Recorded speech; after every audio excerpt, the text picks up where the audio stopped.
আচ্ছা স্যার, তোমার এজ কত? এজ? কিসের এজ?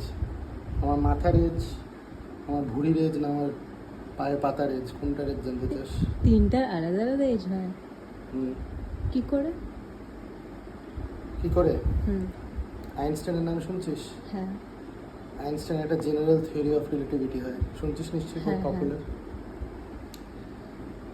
যত গ্র্যাভিটির কাছে থাকবে জিনিস, হুম।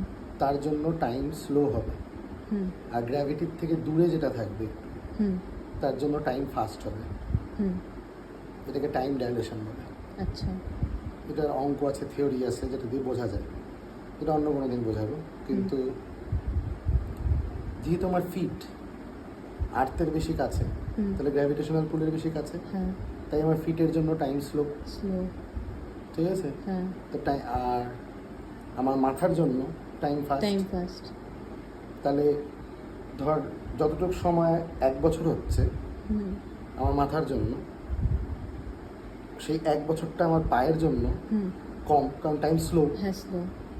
তাই না? স্লো জন্য 1 বছর এখনো, আমার মাথা যত দিনে 1 বছর পার করছে, আমার পা তত দিনে 1 বছর পার করতে পারেনি, কারণ টাইম স্লো, তো আস্তে আস্তে হচ্ছে। তাই না? হুম। তাহলে আমার পা ইয়াং, হ্যাঁ। মাথা একটু কম বুড়ো। বুড়ো। তাহলে কি উল্টা হয়ে থাকা উচিত আমাদেরকে? তাহলে মাথা ইয়াং থাকবে। হ্যাঁ। হ্যাঁ, তা উল্টা হয়ে আছে।